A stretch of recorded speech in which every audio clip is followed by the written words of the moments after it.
Vez. Boa noite a todos, sejam muito bem-vindos, amém? Então, estamos aqui para o nosso segundo culto, para honrar e glorificar a Deus. E convido já vocês a abrirem a vossa Bíblia no livro de Romanos, Romanos capítulo 3. Romanos capítulo 3, amém? Romanos capítulo 3, do seu versículo 21. Romanos 3, 21. Amém. Então, gostaria de falar com vocês hoje sobre o tema a justificação pela fé. Amém? A justificação pela fé. Então, a história conta, não é, que a reforma protestante, havia um homem chamado Martim Lutero. Martim Lutero foi um homem que tinha um movimento que se levantou contra um dos pregadores alemão, Johann, que pregava que para termos os perdões de pecado, nós tínhamos que comprar indulgência.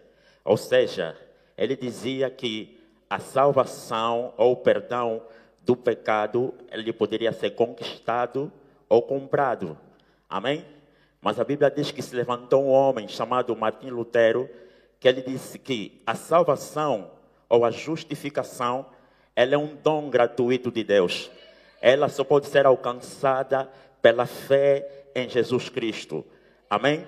Então, por que eu trago esse tema? Ou por que eu falo de Martim Lutero? Porque a Bíblia fala que, no livro de Romanos, capítulo 1, versículo 17, que o justo viverá pela fé.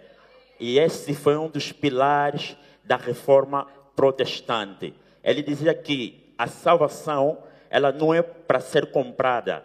Não. Ela não é algo que é adquirida por nosso mérito próprio.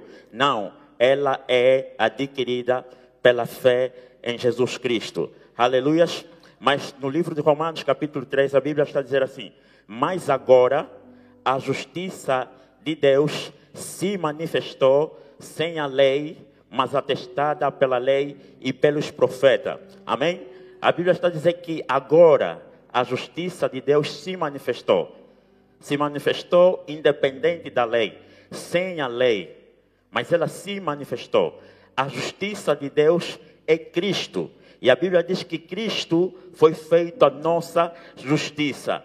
Aleluia. Ela se manifesta, mas independente da lei. Por quê? Porque a lei, ela não pode nos salvar. Amém?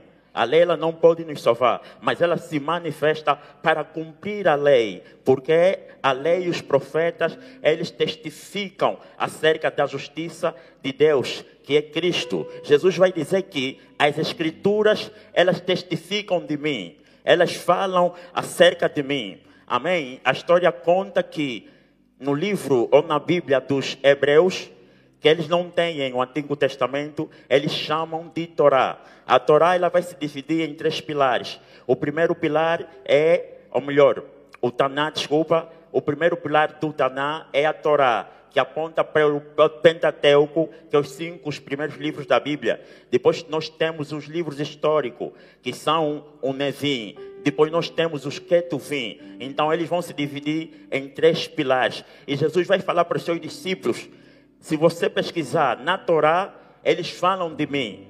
Se você pesquisar nos profetas, eles também falam de mim. Se vocês pesquisarem nos livros históricos, eles também falam de mim. Então Jesus, que é a justiça de Deus, ele veio para cumprir toda a lei. Aleluias. Então você vai compreender que a lei, ela serviu como um aio. O que é isso, aio? Ela serviu para nos guiar, nos conduzir até Cristo.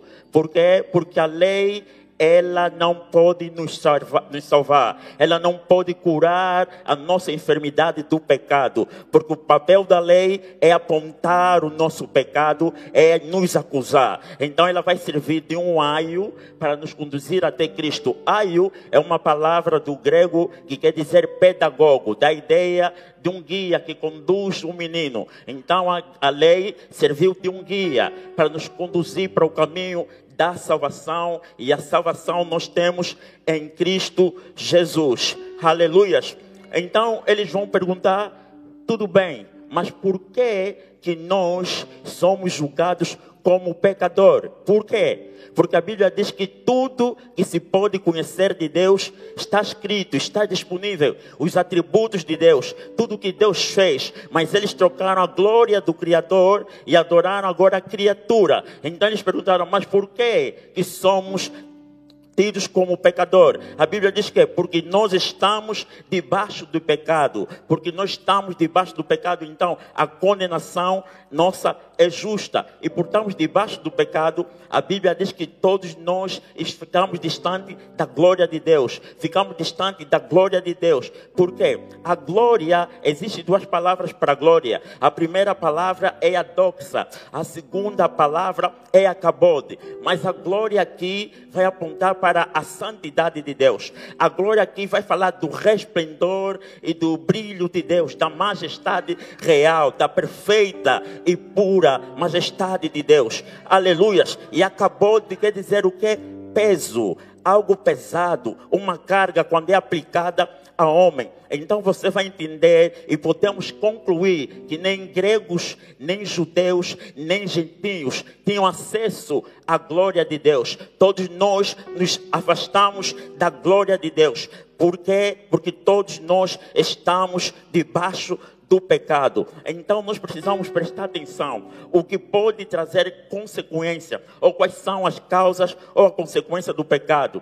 Então nós vamos nos perguntar, será que os judeus, porque receberam a lei, os mandamentos de Deus, eles são mais importantes, mais especiais que os gentios?